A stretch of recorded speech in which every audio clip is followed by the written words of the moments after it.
Hello, everyone. Welcome, welcome. This is Project Humanities, and we are here with you for this final conversation, not the final conversation for Project Humanities, but our final conversation for the spring 2022 in a partnership with PBS Indie Lens Pop-Up. So this is Try Harder. We have a fantastic panel who's going to be discussing lots of issues. We hope that you did get a chance to watch the film.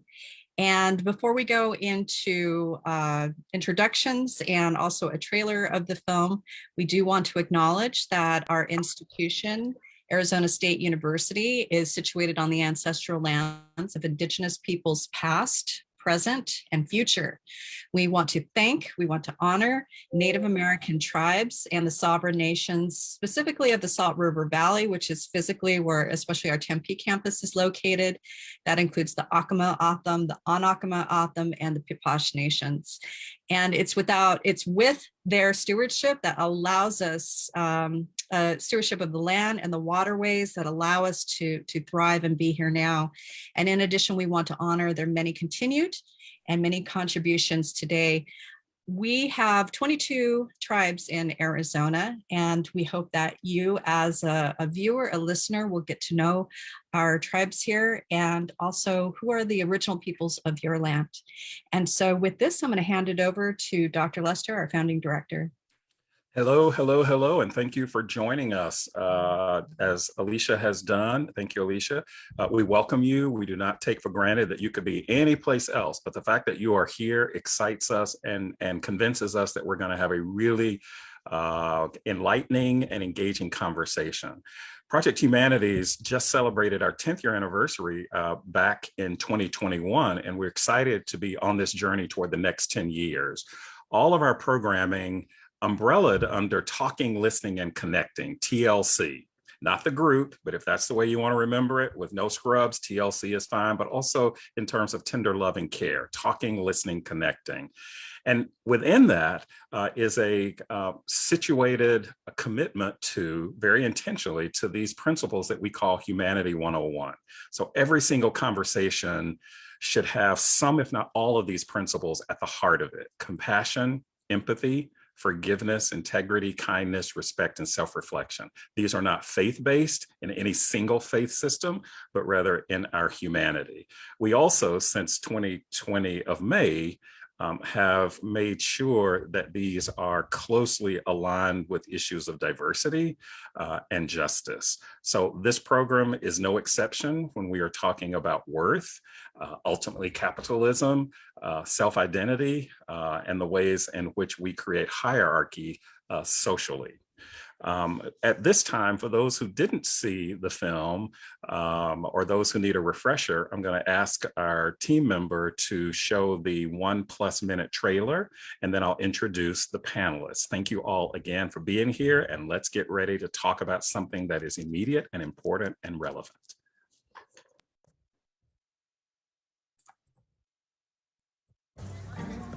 Good morning, Lowell High School. Please rise for the Pledge of Allegiance. So right now, the senior class is stressing over college apps. If I could, I would probably just take that SAT every single week. Sing. Please begin. In the 90s, if you went to Lowell and had a good, solid B average in honors courses, you got into Berkeley. Now you don't. The kids who come here, they are competing in a world that is very high achieving. It's terrifying. I would love to go to UC Berkeley, Harvard, Stanford, Columbia. Well, it's hard to have a strong sense of self-esteem because you're always comparing yourself to other people. If I don't go to one of those big colleges, I will not be able to do what I want to do. College is just a huge goal for a lot of immigrant families. I'm 18. This is my college experience. Should I be making a decision, right? The question is not which school is better, which school is better for Alvin. We pray for the seniors during this college app season, oh Lord. The pressure is insurmountable at times. I just got evicted from my house. My worst fear would have a student apply to 10 prestigious schools and not get into any of them. This is gonna end so badly.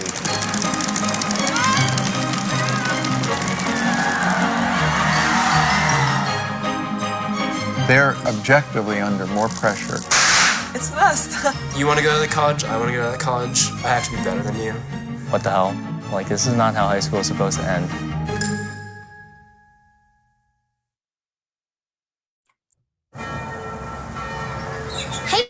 Thank you, Rachel. So as I am introducing our distinguished panel, would you please tell us where you're joining us from? Introduce yourself and tell us where you're joining us from. We'd like to see our reach. I like the diversity of this panel in terms of having a student.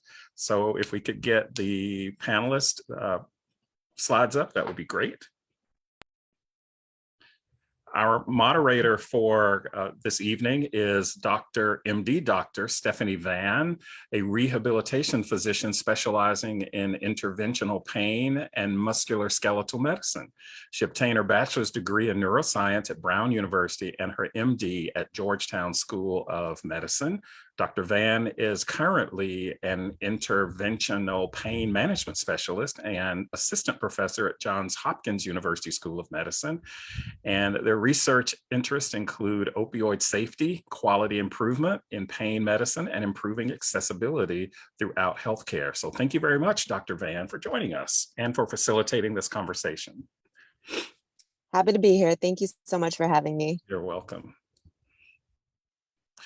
Our student representative is Nandini. Nandini is a senior who graduates Tuesday of next week from a basis school here in Arizona and has been an intern at Project Humanities since June of 2021. Aside from being extremely passionate about social justice, she also enjoys singing, dancing, drawing, and playing the violin and piano.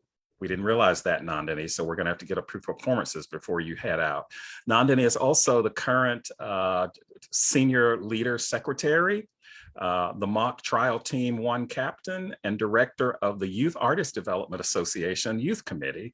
She will graduate with honors and an AP capstone diploma this May and join Georgia Institute of Technology as a computer science major in the fall. Congratulations, we're excited, and thank you for being here, Nandini, as well.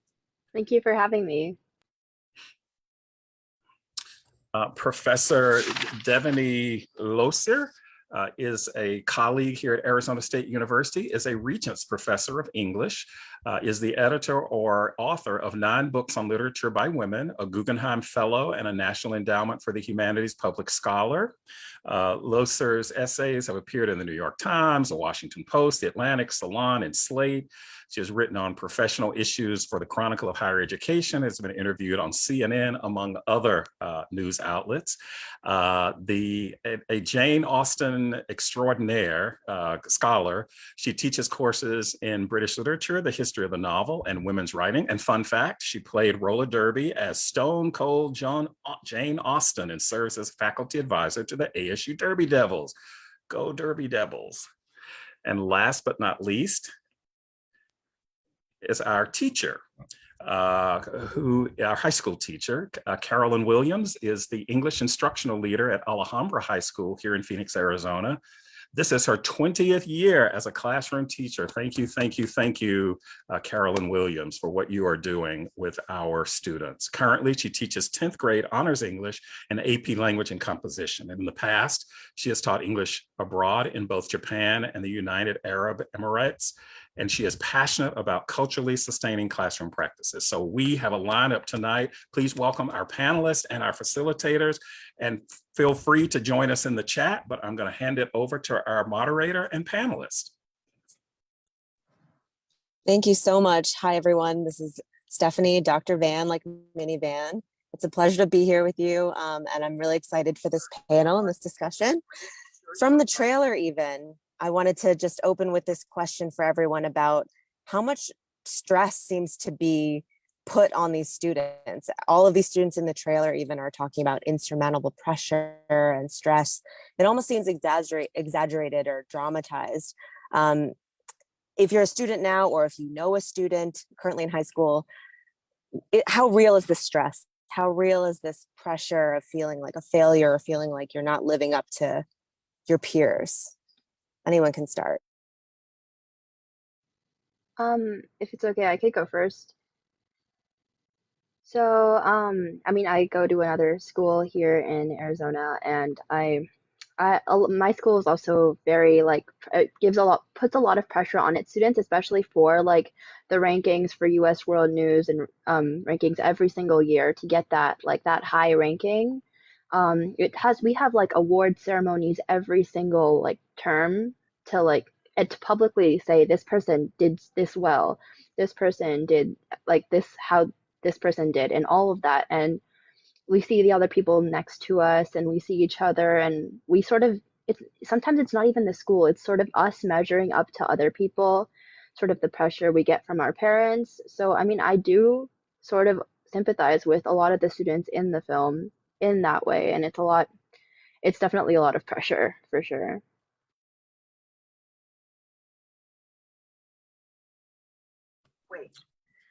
I was just going to add on to that. Especially this year, the school that I work at has made a conscious effort to try to take some of that pressure off of students. And actually at our graduation next week, it's not our valedictorian who's going to be speaking at graduation. It was an opportunity that was opened up to the entire senior class, and there were tryouts to give a speech at graduation. And there's been a conscious effort on the part of the faculty to give students awards for things, yes, achievement in classes, but also, good citizenship at the school and other qualities that we're trying to foster in our student body. Oh, that's fantastic. You're jumping ahead to one of my future questions. That's great that there's already been sort of solutions to problem solve this, because obviously we recognize this as not a positive thing, even though we all want our students to succeed. It's interesting, something that Nandini said struck a chord with me, how it really feels like you're going against your peers, your friends. And it's like, if you don't do well, that means someone else might be kind of taking a spot from you. And that's a really tough situation to be in at such a young age. I'd be happy to jump in, Stephanie, if I could. Go ahead. Yeah, I'm here not only as a professor and faculty member, but as a parent of a high school student and a college student. And I don't think the film over dramatizes this at all. And I think it's unfortunate the way that we make it seem as if everyone has to bloom at 16, 17, 18, and that if you don't find yourself or know what you care about at that age, it's over for you. And I think that the Try Harder film did a great job of trying to address that level of stress and to show that some kids, some students weren't there yet in terms of finding who they wanted to be, and how unfortunate it is that we have this kind of cookie cutter sense of everybody needing to flourish in the same way at the same time in their lives. Absolutely. That's such a good point, that it's not, one size fits all, and that everyone kind of needs to honor where they're at in their life. And that's so much healthier. That kind of leads me nicely into my next question for the panelists, which is, what's the most stressful part? Is it really just being held to such a high unrealistic expectation? Are there specific aspects of the college admissions process, or just, success in high school that really resonates with a lot of your experiences?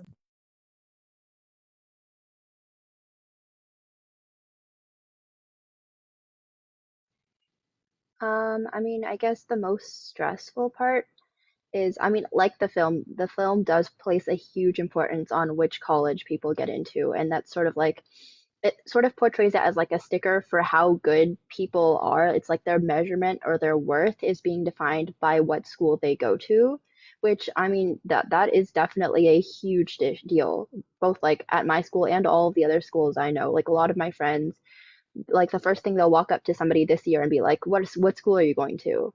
And then they'll try to compare themselves to see which one is better. And like that's one huge stress. And I mean, feeling people shouldn't have to feel like the college, like the name and ranking of the college they get into is their worth, like it should feel like what fits more with them and where they are genuinely happy at.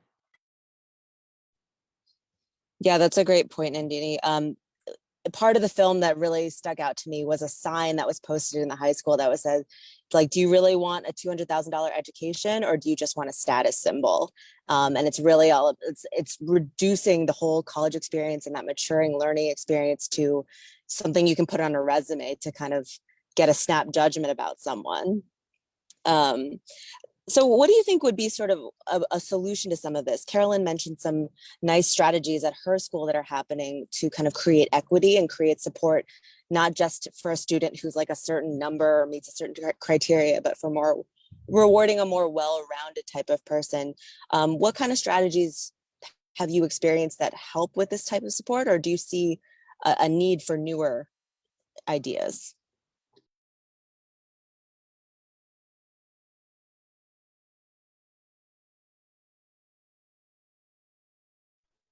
Like, are there certain resources that you think should be more available at schools to kind of help with this immense pressure and stress, and maybe reframing some of this?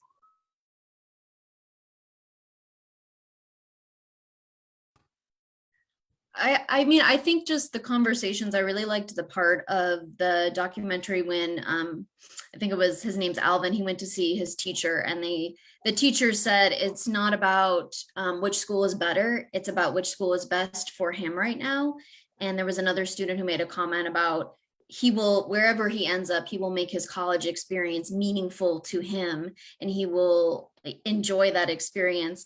And I think it's just not making our students feel like this is the end all be all most important decision of their life, that there are opportunities and paths and different ways to get where you want to go, and it's not a decision that's going to limit you. So I don't see at Alhambra, where I work, it's more urging kids to actually go to college and pursue those opportunities and not close some doors that I think should be open for them right now in life. So the movie, opened my eyes, because it's just a totally different conversation at the high school where I work. But that pressure, I think, just that you're going to make a wrong decision, I hate that. And I say that to my students a lot. It's not going to be a wrong decision. It's just a different decision, and it will have its own pros and cons. And having those conversations with students, I think, really honestly is helpful. Yeah, you're making me think of one of the real powerful parts of the film for me was not related to college admissions at all, but spoiler warning, one of the very well-loved science teachers, the one that Alvin confided in, he told his whole chemistry or physics class, hey, I just got diagnosed with like a pretty serious illness, cancer, liver cancer. I'm sorry to be leaving you. He really, you could tell there was such an emotional connection with his students, and it wasn't just about him holding them to a high standard and making them get good test scores. He was really invested in their experience and their education. And I felt like that type of dynamic in even a very high achieving school is really what made a difference for so many students to like continue to drive their passion and not just kind of burn them out. So I feel like that kind of dynamic, I wish there was more of that, in high achieving schools and just in education in general. Are there any other parts of the film that kind of stood out to you? Like, oh, this really kind of facilitates that more well-rounded higher education type experience. Could I add something to that too, Stephanie? I this is tying the question you asked previously with the one you just asked, but it seems to me we could talk about this on the structural level and on the individual level, and these are both important things, conversations to have. But on the individual level, something all of us who know young people could start doing is, instead of saying, where do you want to go to school? What do you want to study, and what career do you want? Saying, what's meaningful to you? What do you care about? Asking questions of young people in different ways that don't have to do with these kinds of hoop jumping and branding as they are trying to figure out who they are in the world is something we as individuals could do with the students we care about.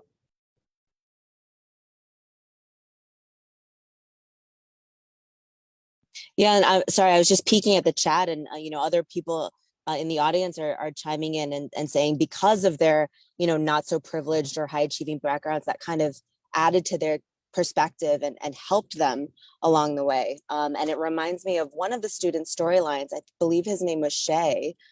He was one of the few non-Asian students featured in the film, and he had hardships like his father has a drug problem, and like they got evicted from their apartment, and just kind of all these other life things on top of the stress of getting into a good school. And it's like, that's what really makes a student sort of informed about life and tuned in with their passion. And I also remember there was a point where Alvin is talking with the interviewers about how his father, I don't think maybe his father didn't finish high school, And the interviewer was like, well, why don't you mention that on your college applications? You know, that could be a cool like detail to be proud of. And then he's like, no, I don't want to make my father look bad. And so there's this whole intersection of like, you know, wanting to honor your past and your history, but then also trying to seem the best still. It's such a battle for some of these students. I don't know if anyone wants to comment on like family dynamics and sort of, do you put the baggage up front and be true to yourself, or do you kind of push it under the rug a bit?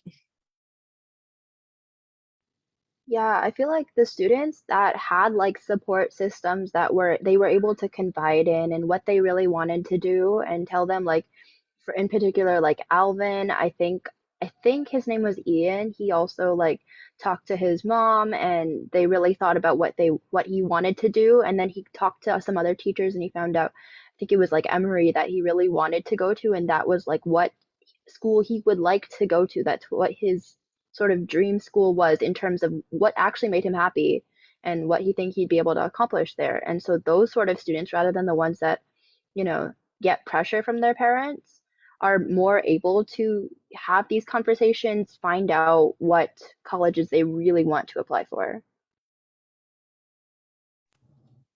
Absolutely, Nandini. Oh, go ahead. That reminded me, I think, was that the student who, when he was at the prom, said that he would have like nothing to remember from high school 40 years from now? You know, that made me sad. That just like broke my heart that student was saying that what he would remember is his GPA and the score he got on a test. And I thought that was just an insight into, you know, what you're excluding from your life with this hyper intense focus, and you know, some life experiences that you're missing out on, and relationships that you're making and forming at this age that are really important as well. Definitely. I think the film did a good job of depicting that balance, because the student that you mentioned that got into a special program at Emory, that was Ian. And his mom was the mom that was like, I'm actually not a tiger mom, you know, like I want Ian to be happy. I want him to discover what he enjoys. And, you know, like even though he's at this high achieving school, she realized, oh, maybe we should get some help with this college admissions process. And so seeking out those other resources, okay, it's not just Harvard and Stanford. They sought out a program that ended up being a good fit for the student. And he ended up getting a full ride. So that was like a very successful, you know, in my opinion, outcome in an otherwise like very high pressure situation, even though most of the students, they wouldn't think Emory would be sort of a top successful choice. But in that student's case, it definitely was. So I want to talk about sort of preparing for failure, because now that we're kind of, we're branching out into the sort of the support system, the families that kind of helped students deal with maybe rejection or failure. Do you feel like there could be more of that in your experience in your schools? And how can we help students feel more comfortable managing their expectations and dealing with rejection?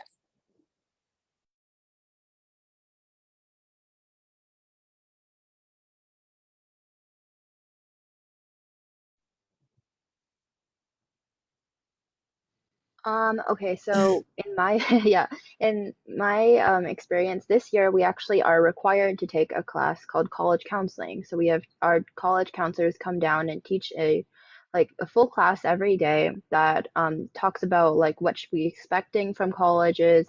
They go through a whole failure rejection simulator, and I mean that class has been like the best thing to happen to me this year in terms of college.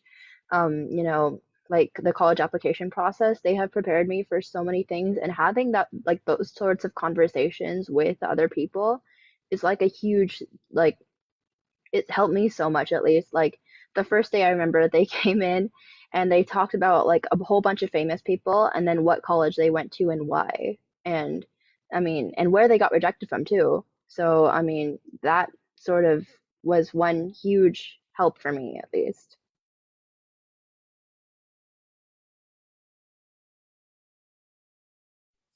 Yeah, it's so refreshing to share, like, you know, there's conversation in the chat about how, like, you know, there isn't really a permanent record. It's like, at the end of the day, if you get into a career that you're happy with, like, who really is looking at where you went to school and judging you just based on that? But when you're in high school, that seems to be such a hyper focus.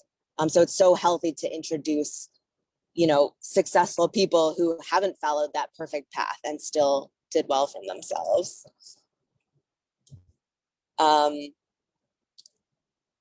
I see some mention in the chat about Rachel's mom. So Rachel is the student who's half Black, half white. And I thought her dynamic with her mother was excellent, because you could tell her mother was really supportive and really holding her daughter to a high standard, but not in a way that was like, if you don't get in, I'm going to disown you. It was a much more sort of, they almost seemed like a team. Like, we're going to have a strategy. We're going to go into this and we're going to play this game because I believe in my daughter. I wondered if that particular storyline resonated with anyone else.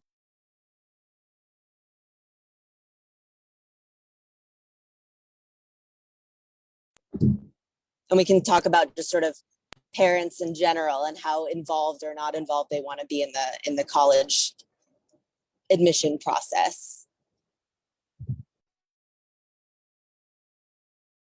Will says, I wish Rachel's mom was my mom. I mean, yeah, I guess I could talk. But at least like Rachel's mom, I mean, I love that sort of the whole conversations in the car, especially.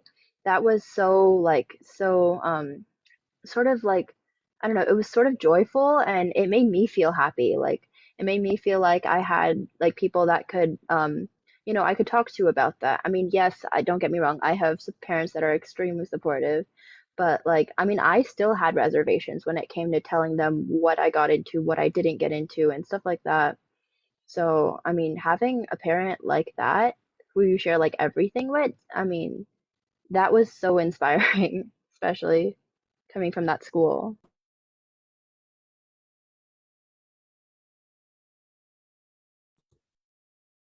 Yeah, it was nice to see the dynamic in that parent-child relationship, and that I think, Rachel knew that her mom was there for her no matter what decision she ultimately made, and was just so proud of her.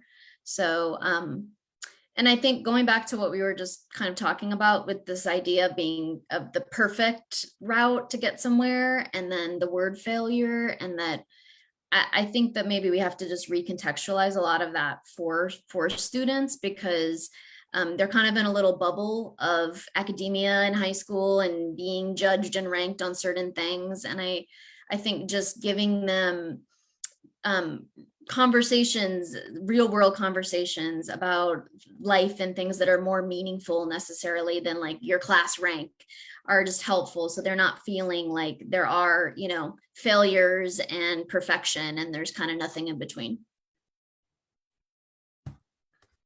Yeah, and just to add to that, I saw in the chat the comment about, you still need to go to Harvard to be a Supreme Court justice. And obviously these institutions matter, or people wouldn't care so much, and there wouldn't be the kinds of crazy varsity blues, law-breaking kinds of scandals associated with trying to get your kid into the right college. So I would never say these things don't matter. But if our only goal as parents or teachers is producing Supreme Court justices, what a terrible, terrible way to approach the education system. The idea that we are, creating only people who do this thing that is like as hard as winning the lottery. That's a failure for us as a culture, if that is how we are defining success and how we are teaching young people to define success. I want to add something too. When you were talking about Rachel, one of the things that the documentary doesn't quite deal with, I mean, it deals with it, but it doesn't deal with it in the same way. When Rachel is talking about race and the fact that we often don't look at these schools as being absent of historically Black schools, or recognizing that those HBCUs started because they couldn't get into those schools. So there's a way in which there's an inherent racism that's connected with that kind of elite hierarchy that feeds into class and all the other things. So maybe that issue of race, I know that it's talking about, Asian students as a model, that's racialized also, but their race is sort of dealt with in, or not dealt with in the same kind of nuanced way. So maybe somebody can talk about that. Yeah, I think this all goes into a really important point that there was discussion in the film about how the Stanford's admissions officers were very clear. They don't want homogeny. They don't want robotic students that are all striving towards one ordeal. And how much does that play into racial profiling? It's like, okay, when we talk about diversity, there's like a thin line there. But the bottom line, I think the message in the film is trying to come across that there's no formula for success. But still, they depicted that one student, Jonathan Chu, he was the superstar, ultimate, perfect Renaissance man dude, Asian, athletic, sociable, musical. And so it's like, yes, we're trying to, facilitate diverse, rich life experiences. And then there's students like Jonathan Chu who make everyone seem like, oh, that's what I need to be. But Dr. Lester, to your point about Rachel being half Black and half white, I thought it was really interesting that, and someone in the chat mentioned this, that she kind of hesitated to say or identify as Black on her admissions applications because she didn't want it to seem like some advantage, or she wasn't trying to just pull the race card. But she also admits that, hey, I know this is going to give me a better chance. Well, maybe also because this came up when I was talking to people today, and I'm not going to intervene in your panel, but I was really excited about this. In two examples, when we talk about this in terms of race through lens of race, I've heard two people say in different settings that, well, I didn't get into that school because I was white. At least that's what I was told. Could somebody address that? Because that is real and it's on people's minds when, the same sort of argument against affirmative action is, oh, well, if I'm a white person or a white male, I'm not going to get X, Y, and Z. What is the root of that? What is the root of that concern? And how might it be addressed when people have those real concerns about feeling discriminated against because they are white in the context of school admissions or anything much bigger than that?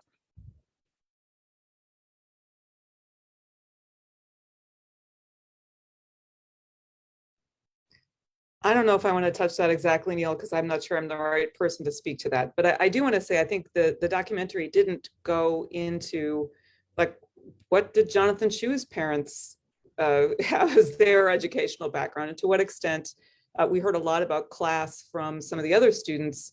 We didn't hear it for all of the students. And I would say the same we could say about how race and culture and first generation college are sometimes left unsaid in the documentary. So is the legacy admissions part of this, I think, left out. And the focus on the high school is really wonderful, but leaving out the admissions side from the documentary makes it harder, I think, to structure a conversation around some of these kinds of very unfair histories that you're rightly bringing into the conversation.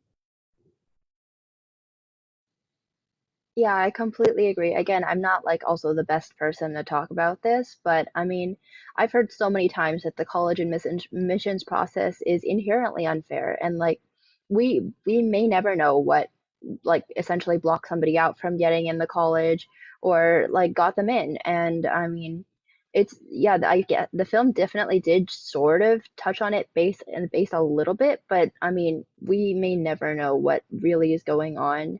And I mean, like, for example, our school, I mean, it's a really academically rigorous school. A lot of people are from pretty good social backgrounds. Our senior class is around 80% Asian.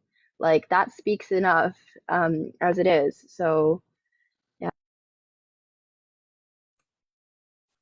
I was just going to add as well, it's almost like an issue. You like pull one thread and just there's so many things that can just unravel, because and I've spoken to my students as well about just equity in their own high school education, and if they feel like the education system in America has served them as students, as individuals, as students of color.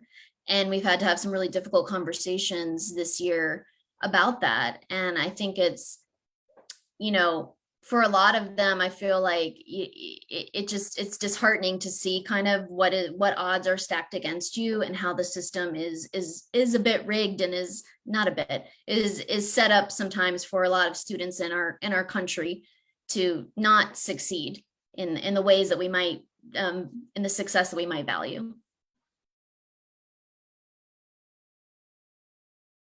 And then I think one question that came in through the chat was, even before college, like, are AP level classes similarly selective, I guess maybe based on race?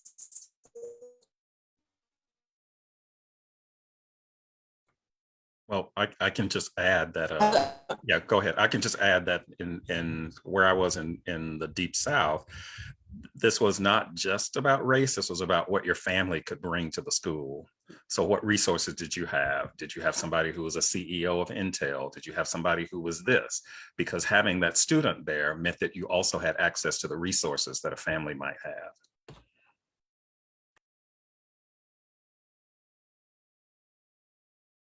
Those weren't AP classes. They were quote unquote gifted programs. So I just want to be clear about that. And we've had a lot of conversations at my school about just the idea of gatekeeping and what opportunities we're giving our students access to. And I know when I encouraged, I have the benefit of I have the 10th grade honors kids who I'm like can push into some of the AP classes. And not all of them are even getting an A in English class, but I said, you should sign up for this class. There's discussions I know you would enjoy. I think you'd love writing about this topic. I think you'd love reading about this. And it could be an opportunity to open their mind about certain things. It's not necessarily always about the grade you get on the transcript with the class. So just having those students feel successful at school and giving them access to those classes that encourage the critical thinking skills and open their minds. Just to add a little bit to that too, I mean, I think it was clear from the kinds of things that the students said in Try Harder that there's still a sense that somehow this is a meritocratic system that's working rather than one that's broken. And I think that is where the conversation is really difficult right now as a young person trying to believe that you're going to be dealt with fairly, or knowing that you're not going to be, based on your family background, your racial background, all of these kinds of questions that I think really are crucial to be asking right now. And we do our students and we do our children a disservice when we say that this is all about trying harder. And I think that's where the very title of the film is trying to make an intervention, and I applaud it for that.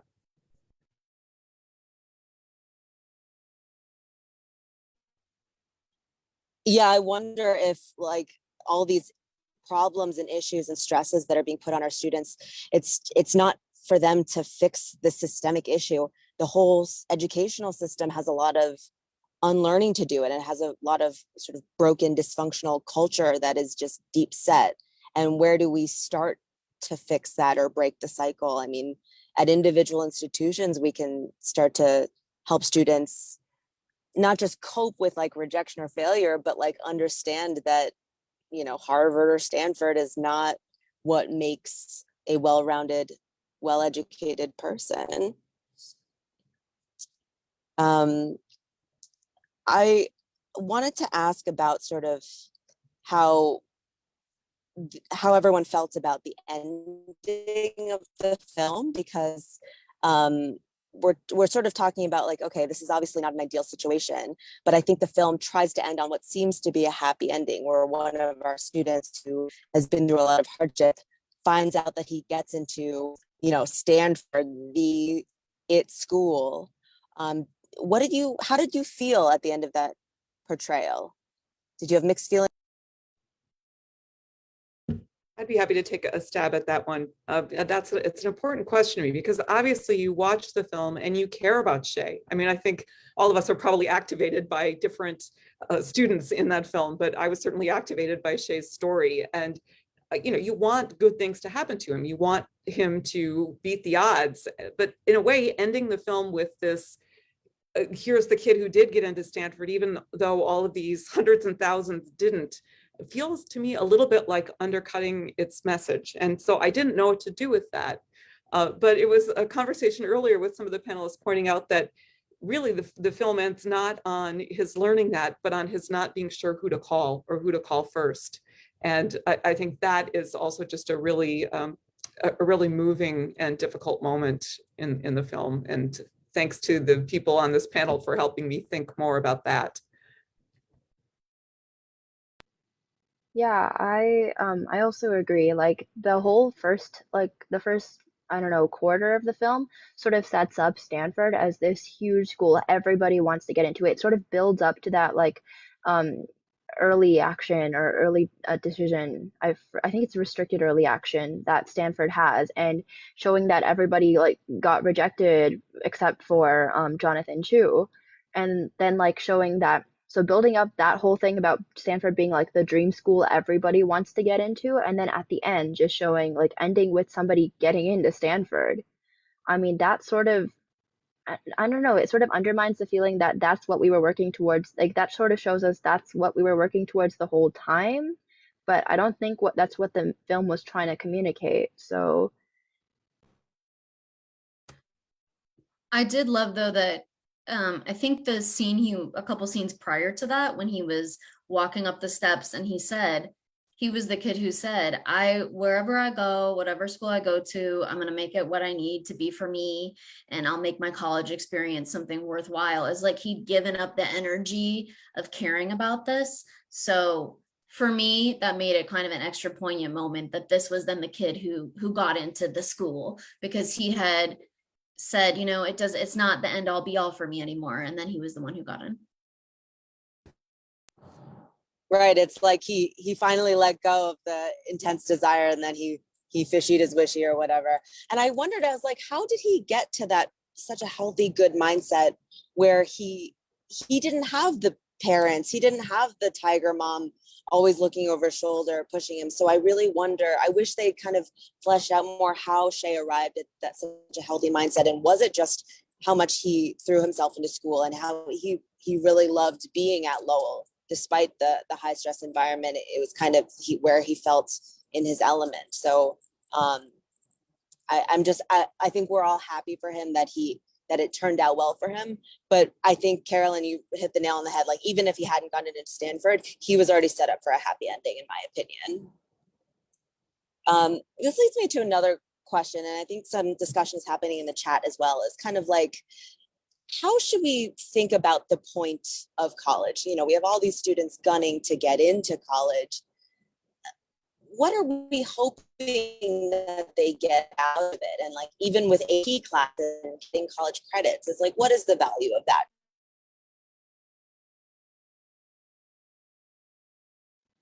I mean, right now, as I like look into my next year's schedule and everything, I mean, again, I haven't gotten to college yet, but I mean, for me, the AP classes were for college credit, me trying to skip out of like all of those 101 classes. And I mean, a lot of kids in my grade, they go to college and they come back in like 2 or 3 years and say, I'm done. Like they've finished everything out of that. So I guess, I mean, that is one thing. Like, I mean, I thought they weren't, I thought I was taking them not for college credit, but for showing that I had the most APs out of anybody in my grade. And I realize that now. But now that I actually look into my schedule and everything, I realize that my entire core requirements, like except for like 2 classes, are all knocked out. Which, I mean, that's a great thing, but am I really happy taking, I mean, I'm still going on that track of, um trying to go graduate as fast as I can rather than having like a life that I saw in the chat earlier. And yeah, I'm still working on that, how to build like an academic versus like life balance. And that's not something that everybody learns. This might be a comment kind of out in left field, but yeah, I've been thinking about this question too, and thinking about it in relation to my own experience as a mother of two. And one of the things that is so strange about becoming pregnant is people will start feeding you pregnancy books like crazy, and you're supposed to just read up on pregnancy. But it's, I think for a lot of women of my age who became pregnant, the question wasn't like, what happens after the baby's born? Like you read these pregnancy books for 9 months, and then suddenly you have a kid and you haven't read one book on like raising a child, and there you are, with this live baby going, oh, I was reading the wrong books. And I think to some degree we've done that. The analogy to college admissions, how to get in, what happens, how to apply, how many do you apply to, not what does it mean to go to college? Why are you going to college? What do you want to get out of college? How do you want to be the person you want to be in the world? It's like, that's not even a question we're asking people to consider, or asking young people to consider in the same way. I think there's great value to a college education. It made absolutely everything possible in my life. I've seen it happen that way for others too. But I think this crazy bit about so much focus on the admissions and not on once you get there doesn't make any sense. Yeah, and I wanted to add on to that. I think that just reminded me of, I think one of the students said in the documentary that they're picking kids who like know what they want to do in life and have a passion in life. And, you know, with this push right now to kind of de-emphasize these the SAT and the ACT scores and look at other factors when you're admitting students to college. And I think that then you are admitting kids who maybe are going to be more successful in college and university because they're going there for a passion, they're going there for a reason, they have kind of a desire to go there and learn about this or this or this. And it's not this competition of, I had this perfect score and now here's where I can go. And it's not any afterthought. You know, once I get there, what's my life going to be about? What do I care about? What's something that I'm interested in, you know? So those conversations I think are just so much more important than the test prep and the getting there. There's some talk in the chat about how some admissions processes are becoming blind or like just not looking at test scores or not prioritizing them.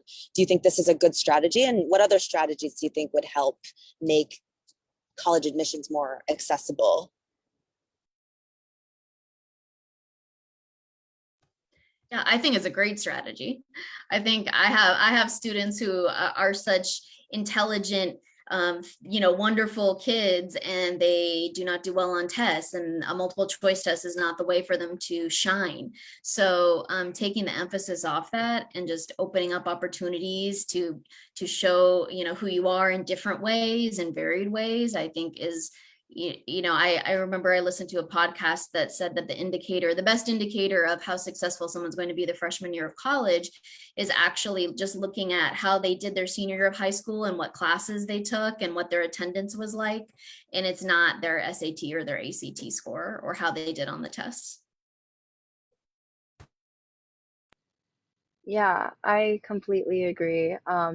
However, I also have like, I mean, as a senior, as at like an Asian majority school, I have had some people, like including me, who have gotten really, really high scores on the SAT and weren't able to get into the college of their choice, even though, like, I mean, because they have done everything they could. Like, there's just one guy I know who got a 1600 on the SAT, perfect academics, fives on every single AP he took, and he didn't get into his dream, like all of like any of the Ivy Leagues or any of his dream schools.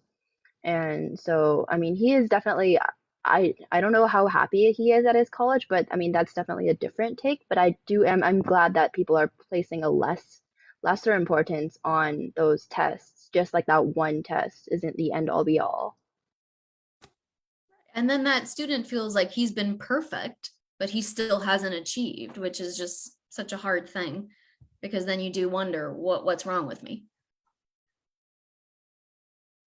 Right, it's like you can't help that. As much as your teachers might tell you you're doing all the right things, you're gonna succeed in life, it's like you still feel like, oh, like I had all these nice plans and I did everything right and I still couldn't get it. And I think that just speaks to how much of a crapshoot this all is. It's like there's clearly such a huge number of very qualified students who would do so well at all of these great schools, and yet somehow just not enough spots. That is so incredibly frustrating. And I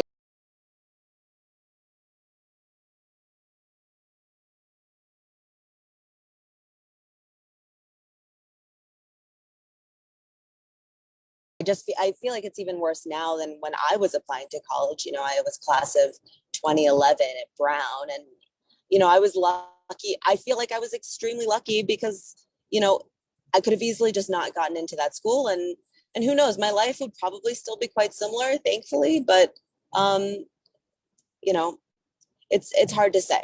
It's hard to say. I want to ask about just success in general, sort of like definition of success. And is that possible to educate high school or with or without the college you want to go to?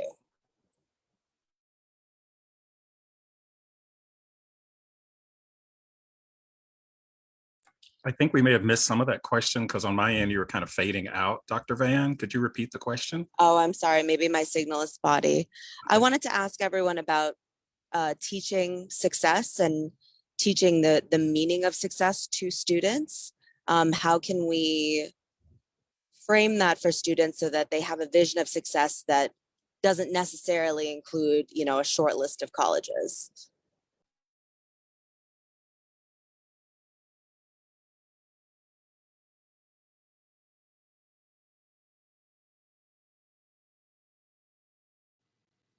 Okay, again, I'm probably not the best person to talk about this because I'm still in high school, but just looking at the people around me, like looking at my parents, they have stable careers, but they also have the time and the ability to do whatever they want, make time for family, make time for friends, like sort of get that work-life balance that was, in the chat, and as I mentioned before, that they are able to get. And sort of, that for me at least is a measure of success, measure of somebody's happiness and whether they're able to live that life that they want or not.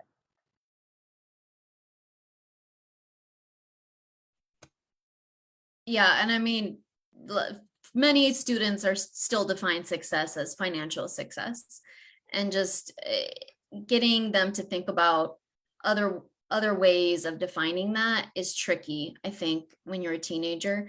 And sometimes I use myself as an example because, I'm not maybe the most financially successful person as a high school teacher, but I consider myself a success for a variety of other reasons, and giving them kind of some insight into things that are meaningful in life, and that it means a lot to go to a job every day that you love and to feel like you're making a difference in this world. So those conversations I think are important to have, but it's tough because you're fighting against social media and peer pressure and all kinds of other things that are factoring into what they think success is. I think the film gives us a moment to reflect on that too, when Mr. Shapiro is reflecting on his and see the work with students as meaningful and as having contributed. And it's clear the students feel really moved by him and grateful, especially Alvin, but I think some of the other students too. So I think that the film does capture for us a moment where a profession that maybe isn't valued, definitely isn't valued as much as it should be, and where we can see that could be an alternate model for us to consider what a life well lived might look like. Yeah, if I could just jump in really quickly, thanks. I just remembered something. Speaking on that point, one of my teachers this year is one of the smartest guys I've ever met. He went to UW-Madison and then went to Berkeley and then found he's still really young. Nandini, your voice, your sound went down a little bit. Oh, sorry. Are you able to hear me again? Yes, thank you. Okay. So yeah, one of my teachers, he went to UW-Madison and then Berkeley, and he's really smart and everything. And then what he decided to do was, rather than doing anything that would make him super lucrative and everything, he came back to teach at high school, even though he is still really young. But we asked him that question multiple times, and every time it's because that's what makes him happy. He likes giving knowledge to the next generation, and he likes doing that. And that was a huge influence for especially this question. Yeah, it really seems like we're all in agreement that if you can find the intersection of something you're passionate about, that's something you really care about, and that brings you some sort of financial comfort, that seems to be the sweet spot of success. And then someone in the chat had a really nice comment that, this is obviously a very tough question, and teachers and school staff can only do so much. And there's clearly other players that could be pulling more weight. I feel like higher academia and academic institutions, they need to change their expectations for what standards they hold students to, not just not looking at test scores, but kind of creating a more inclusive and supportive environment for students, that facilitates this kind of passion that we're all talking about. That seems to be a missing piece here that, you know, can high students and students to make up for when aren't doing their part. But isn't that part of the structural part that you mentioned earlier, Dr. Van, though, the fact that this very notion of grades and valedictorians and magna cum laude versus summa cum laude, and are you number one in your law school? Isn't that inherently built into a system that rewards on the basis of competition? So some people win and some people lose. Some people are successful, some people are unsuccessful. So even if you follow your passion, I mean, look at the ways in which artists and musicians can be looked at in very different ways than doctors and lawyers are looked at. I mean, there's an inherent bias that is just everywhere. We're like drowning in bias, and trying to get out of that can be really, really challenging. Do you have the right job? Do you have the right neighborhood? Do you have the right zip code? Do you have the right bank account? Are you driving the right car? And then our children then reflect our successes, because I've heard lots of parents bragging about, you know, we do that. Your child walked at 6 months. Your child, you know, got out of school in 3 years instead of 4. And then the grandchildren. So it becomes an intergenerational cycle of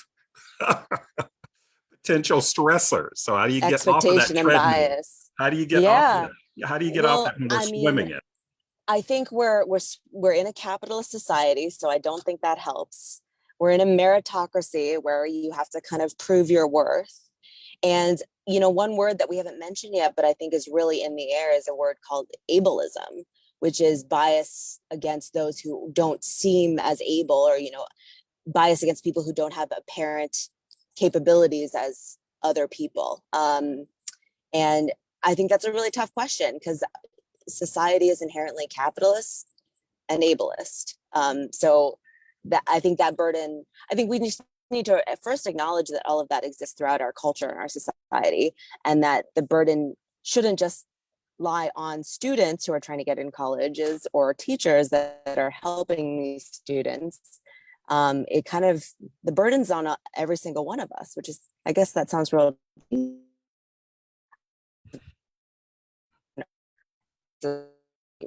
That's an excellent point. You faded out a little bit, but I think I heard you say we have to talk about all of those. And I would add also, if we want to look at, Jocelyn, I'm going to put this in the chat. There's an essay by Audre Lorde from the 1980s where she talks very specifically about this mythical norm. And that mythical norm is thin and white and heterosexual, Christian, financially stable. We could add cisgender to that, able-bodied, and everything else is othered. And those people who are making the decisions about the best and the brightest tend to be that mythical norm, and all of us are left out in some ways. So it's not just the ableism, it's the classism, it's the ableism, it's all of those things that we struggle against in the name of quote unquote justice. That to me is what is at the heart. And capitalism, you know, you got the haves and the have-nots. You've got, and even Dr. King in that essay, The Other America, talks about the land of opportunity for some and the land of despair for others. How do you reconcile those? Where's the middle ground? So we'll make sure that we put that in the resource list, those 2 essays, if people want to have some follow-up stuff. And that just made While me we're think talking about resource, oh, go ahead. Sorry. Go ahead.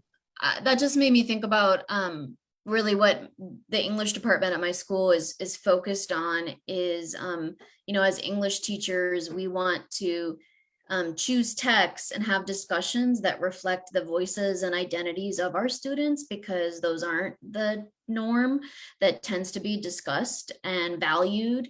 And We've really made conscious decisions about what we talk about. You know, even this year, I had my students read a book with a transgender main character, and they said for the first time that they were saying, "Miss, we've never read a book with someone who's gay, let alone transgender," and it opened their minds to so many different conversations and thoughts about society. And when there's an effort to do that and to value the stories of other people and to look at them for inspiration, I think that that's a really important first step, that they see themselves reflected in the classroom and in education and in what we're choosing to teach. Well, except Ms. Carolyn, I love that is so contradictory to what's happening in the world, though, with critical race theory and not wanting to talk about any of this. So you're being very rebellious at your school. Well, Phoenix Union has okay, all supported right. us. Yeah, no, in the English department, we have specific elective classes now. We have a feminist literature class. We have perspectives from African American, Latinx perspective, and Native American. Yep. So they're really prioritizing these voices. And I mean, I know I'm lucky. I tell my students that they're lucky to have me, and we're lucky we can read this book in class. But yeah, it's really been, it's great to work in a district that values that. Because there are 26 states across this country that are resisting that legislatively. So FYI, as a reality check based on all this stuff about diversity and appreciating all that. So no, I know I can never leave. I'm there.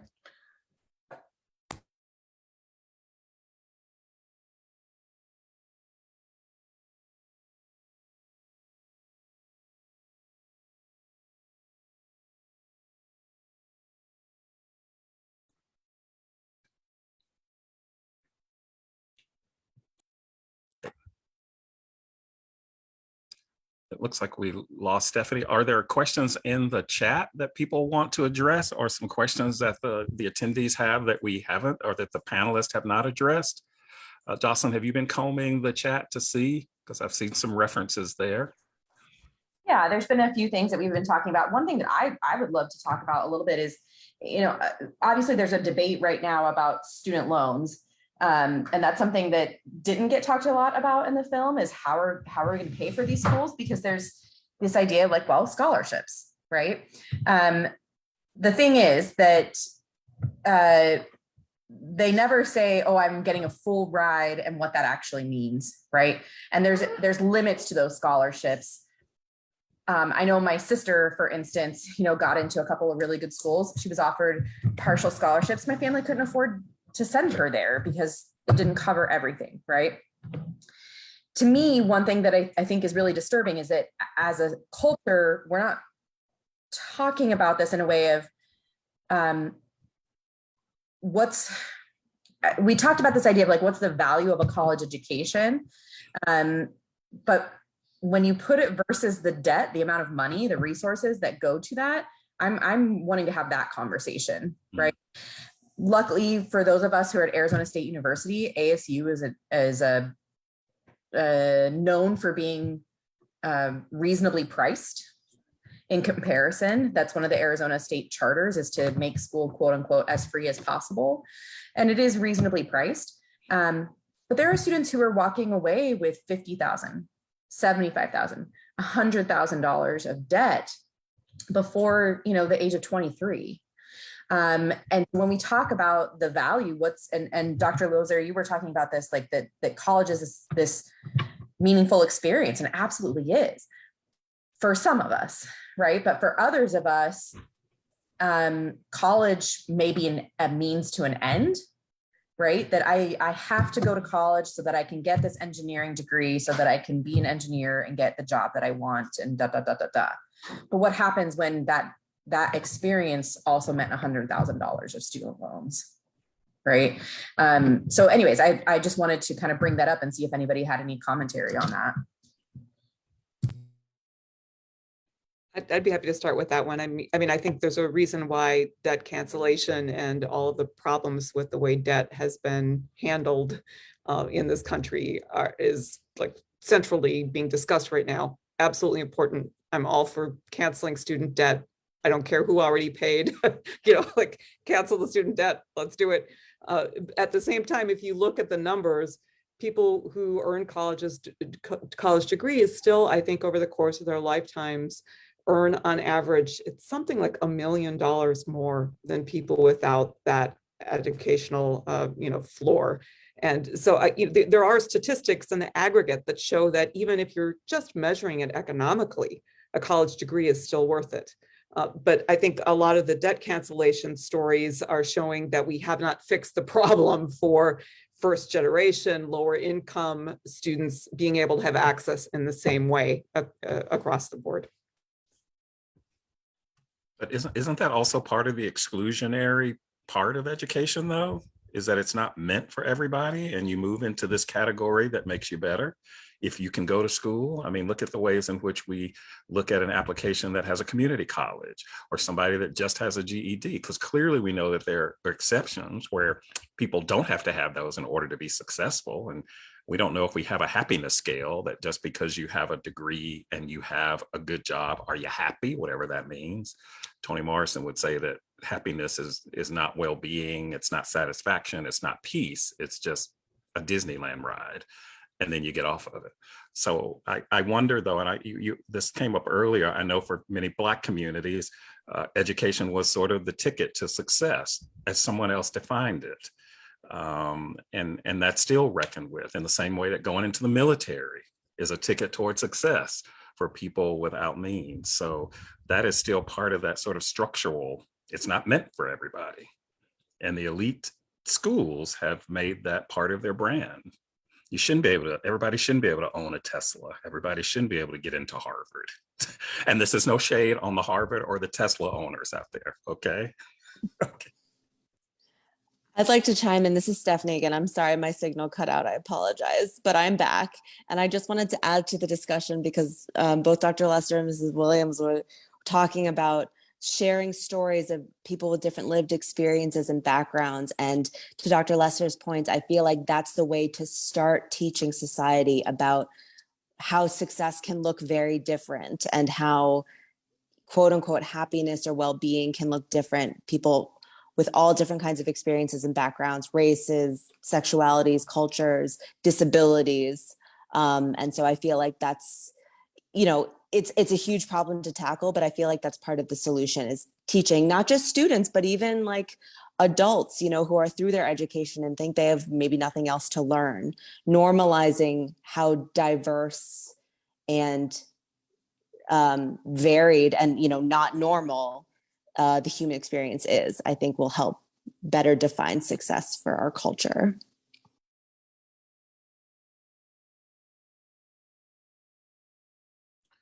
Maybe folks in the attendees could also give us some strategies on defining success or redefining success in the face of sometimes seemingly rigid definitions. Anything in the chat? What is successful?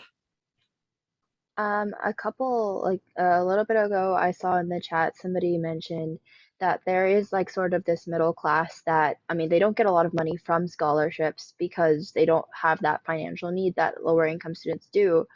And but they don't have enough of the money to pay for higher studies, like masters. And a lot of students at my school sort of fall under that category. So I know there's these two girls that I know that as soon as they got into Cornell, they said yes, without even talking to their families, without even thinking about how they were going to pay for it. And now they're going to get into a whole bunch of loans. And then for me, that was something I had to wrestle with, is paying a little bit more for a different institution really worth it? And that is something that a lot of people have to talk about. And sorry, Dr. Lester, this didn't really go to your point, but I saw a couple people talking about this in the chat. So that's perfectly.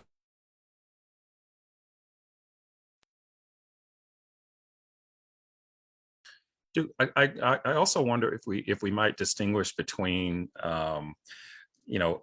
where you go as an undergraduate versus where you go as a graduate student, because a lot of the graduate students that I knew back in the day were a research assistant or a teaching assistant at a very fancy school, Whereas the revenue, although that depends on what school it's coming from having undergraduates, not necessarily having from graduate students, because graduate students cost money versus undergraduates who bring in money. Is that a thing to consider too? Like is the same process happening when you decide, if you decide to go to a graduate beyond a bachelor's, that same sort of pressure? Which graduate school do you go to? Or is that equal pressure where you go as an undergraduate and then as a graduate student?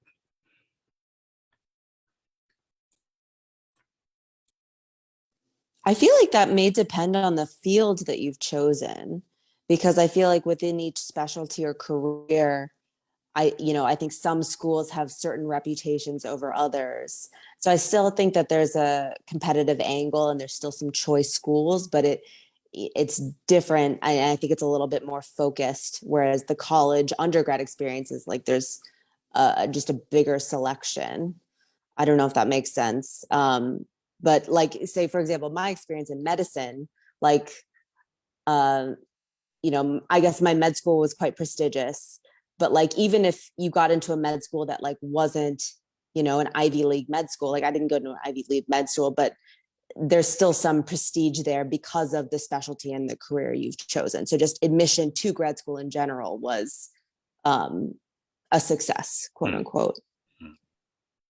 I wonder about that too, though, when you mentioned the word reputation, because so much of this conversation really is about marketing and branding and reputation and what people perceive you as and how we perceive. Because, I wonder if, we saw that with, I think, the Supreme Court justice who was just confirmed, went to the right schools, but still had questions about her qualifications.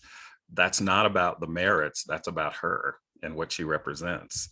So even when you do all those things, and that goes back to the film, you still may not get your whatever you think you deserve. But I think that reputation and prestige and how people perceive, that US News and World Reports is like an opinion piece of sorts.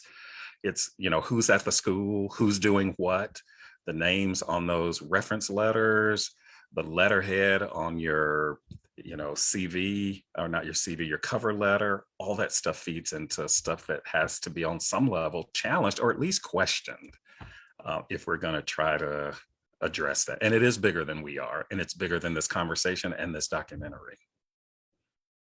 But the documentary does a good job of addressing it, I think. Like there's some conversation in the film that says you don't have to necessarily be the best. You just have to make them think you're the best. You have to look good on paper. You have to sound good and represent yourself confidently, even when that's not in your nature or not in your culture. Like you have to market yourself. Yeah.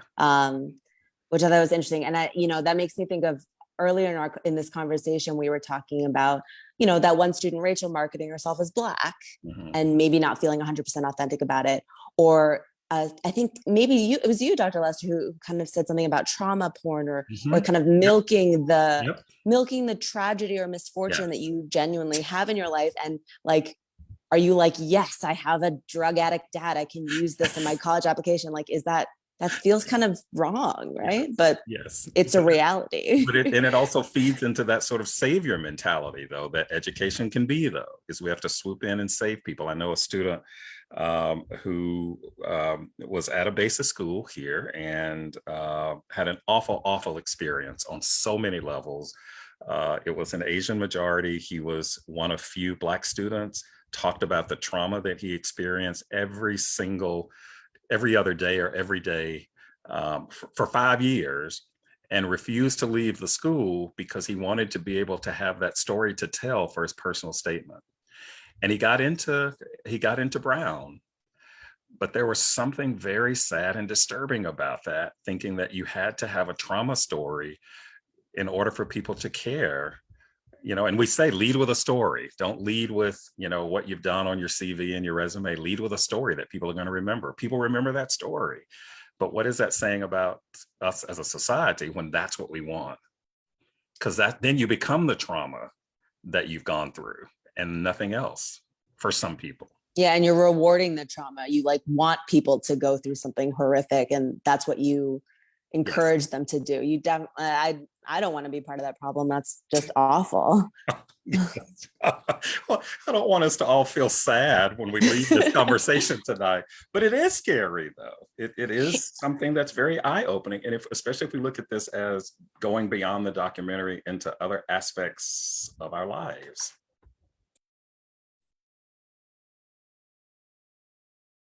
Yeah, and it kind of seems like there's a spectrum, but there's obviously like a way to abuse that and like, not do that experience justice. And then there's a way to really just be like, you know what, this did happen to me and like, I'm stronger for it, or like, this is the lesson that I've learned from it and I'm bringing to my future experiences. Like there's sort of like a healthy, productive way to frame that I hope schools or, employers will recognize as valuable.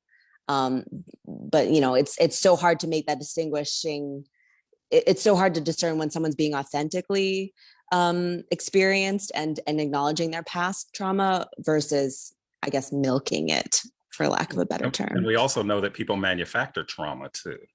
And we have examples of that. There was that one show on that was likely based on a real thing where somebody was manufacturing trauma that was a friend's story, but not actually hers.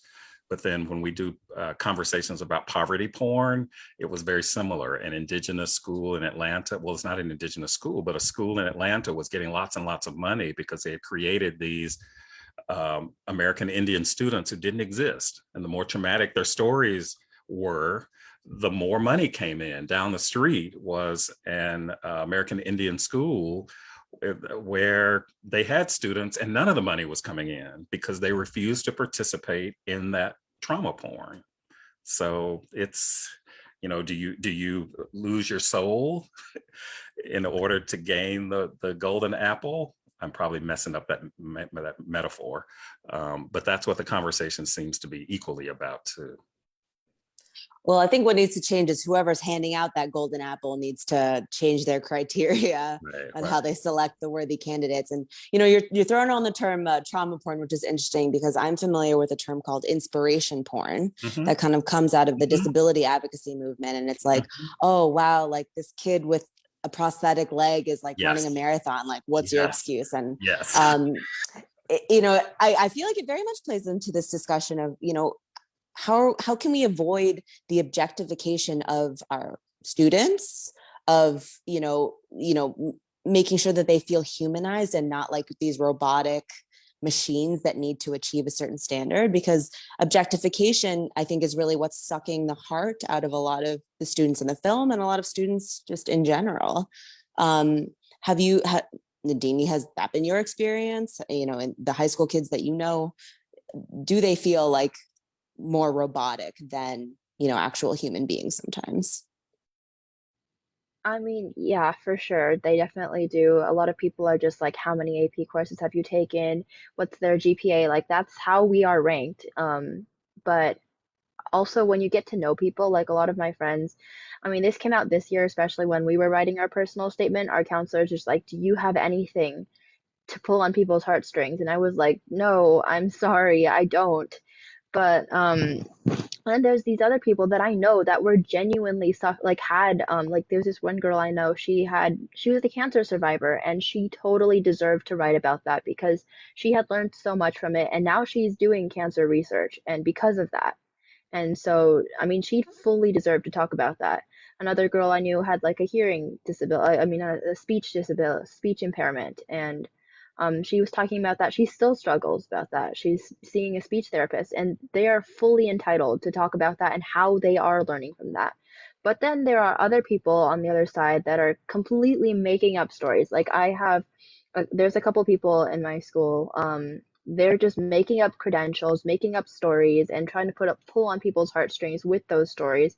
And sometimes it is really hard. If you don't know these people personally, it is really hard to tell when something is like milked or fabricated or when it's genuine. And sort of, I mean, that is a hard struggle for many people. So, I mean, we can only do so much to push people in the right direction to talk like truthfully, but there's always going to be things like this. I just want to add too, I mean, keep coming back to the idea that we're having conversations about things that are structural and about helping individuals. And obviously both these conversations need to happen at the same time. But I'm mindful that probably some of the people in the audience are here as individuals worried about individuals. And I want to recommend a book by Frank Bruni called Where You Go Is Not Who You'll Be. And it's an antidote to the college admissions mania. And it's a book that's, from 2015, so pre-pandemic kind of stuff. But I think is hitting some of the notes that have been hit here, maybe not so much the social justice notes, which, the book probably could be more robust about, but in terms of individuals facing these unfair structures and these difficult questions, I think the book is a good one to look at. Could you add that to the chat, Professor Loser, or maybe you have? Absolutely, yeah. I'll do that now. Okay, because we'll make sure that we send that out, as well as the Freakonomics one that I think that I would recommend that everybody. So what was the last question, Dr. Van? You mean from my prepared questions? Well, the question that you want, as we move toward the final moments of it, I want to make sure that we give you the last word to send to your panelists. Yes. I guess the time has flown. I really think we've covered even more than what I was expecting to cover with my questions. So, well done, panelists and audience. Thank you so much. I guess it's so hard to come up with a final thought.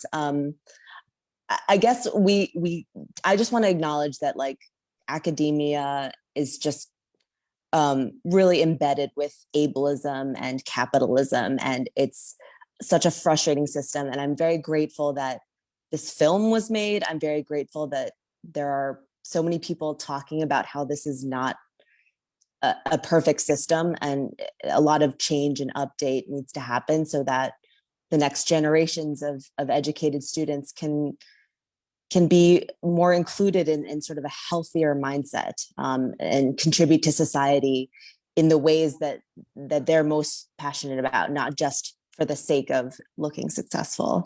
I guess I don't really have a question, but I'd like to put it back to the panel and see if anyone has any final thoughts.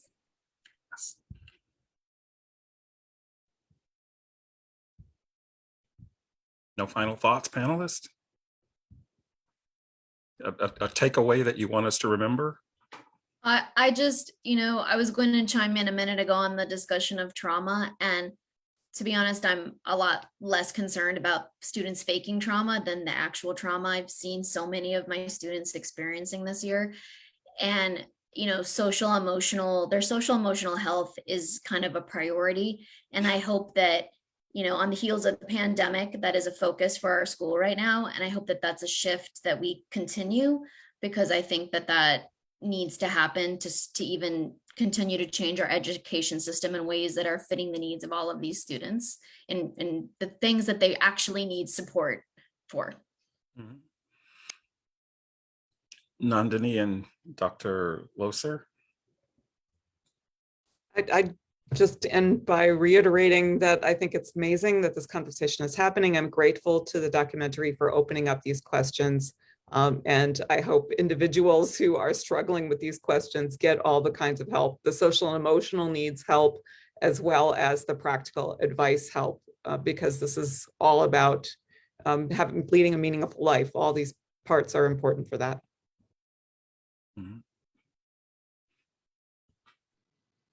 Yeah, I would definitely say I'm also extremely thankful for this conversation and for this film to be shown and made. And I mean, for anybody trying to find out what they want to do or where they want to go or anything, what they what they should do next, just talk.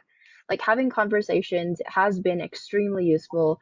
Just like this one has been extremely useful, will be extremely useful. You have people that are willing to listen and are willing to help you find what you think you want and what you think is best for you. And having those people and talking to them is the best way to find out your measure of success, be able to live the life you want to live. And I am extremely thankful for Project Humanities giving me this opportunity, and for all the audience members being extremely active in the chat as well. Oh my gosh, that was like a PSA there. Find the measure of your success. That needs to be on a t-shirt.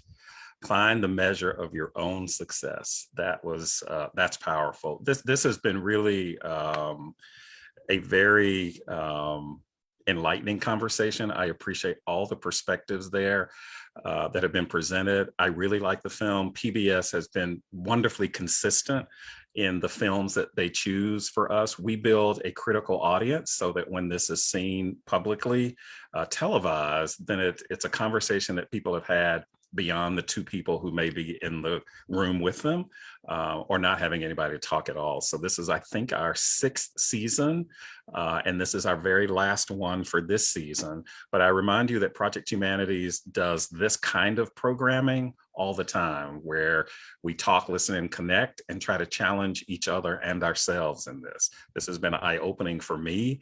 I learned a lot. I didn't know what a safety school was, because that was not part of my vocabulary or thinking.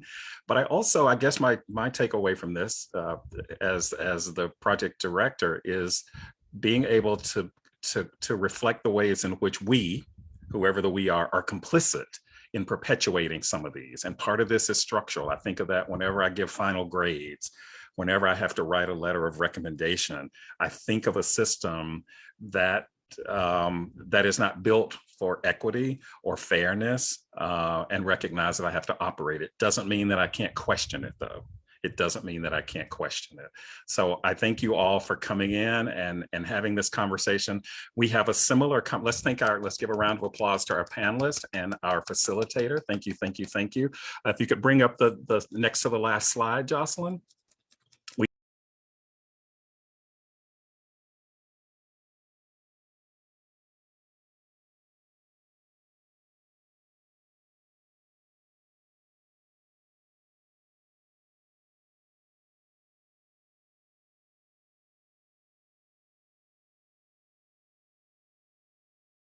We do have our final program for the semester coming up, where we get to showcase, we had research ambassadors. These are undergraduate students at Arizona State University who did social justice projects of their own creation and design. And they have faculty mentors, and they will be presenting their research virtually on Thursday, June 2nd. It will be 6 to 7:30 Mountain Standard Time, AZ, and their projects are really quite phenomenal. They had faculty mentors, and they got to determine the direction of how what they're doing matters. They range from Afghan refugees and their adjustment at Arizona State University and the resources, to personal academic learning in public schools, to burnout on social workers. And they'll be presenting, and you'll be able to engage with some of our students about research that is social justice focused. So please, please, please join that. We also invite you, next slide, please, to sign our Humanity 101 pledge. I think of all the things we've talked about, it's centered on humanity or the lack thereof. So our next slide, please. So as you close out tonight, we do want you to take a few minutes to give us some feedback, the good, bad, what we could have done better, and what perhaps you'd like to hear us talk about next. Please follow us on social media. We're on Instagram, we're on Facebook, we're on Twitter. And if you like something that you heard tonight, we want you to tell somebody about it. We want you to go talk about it. If you've had a good conversation tonight and that we caused you to think about something differently when you leave than when you came in, we want you to talk about it. If you got nothing out of our conversation and you thought it was a flop, we'd really appreciate if you didn't say anything to anybody about it, okay? I borrowed that from my friend David Hemphill from the Black Theater Troupe. So please, please, please be on the lookout for a resource email that will include some that our panelists will give us, as well as some that were referenced in the chat tonight. So you don't have to worry about remembering the Audre Lorde essay. We'll make sure that we send a link to you and the book that Dr. Loser recommended. So thank you all for attending tonight, and please, please, please stay safe. Good evening, good night, good morning, And we'll ask, as people leave, we'll ask our panelists and anybody associated with the Project Humanities team to just stay on a bit so that we can do our final project. And I'll say that in the fall, we will be starting our in-person events again. And we'll try to do them hybrid so that we don't miss our national and our international participation. So we're excited about that, but who knows what could happen during the summer. So thank you all for coming. And if our Project Humanities folks could stay on. All right, thank you. Yes, all right. As people exit, yes. There we go. Oh, say who else is out there? Lexi, yes. Jocelyn, Alicia, Rachel. Okay, Alicia, are you going to join us? Jocelyn, you're a little low. There we go. All right. All right. We always do, since we're not together physically, we always do kind of a group shot. So here's our group shot. Let us know when you're ready, Rachel. Can't hear you, Rachel. Read my lips. Can't do it. Smile in 1, 2, 3. Okay. Smile. Okay. Keep smiling. Okay. Yes.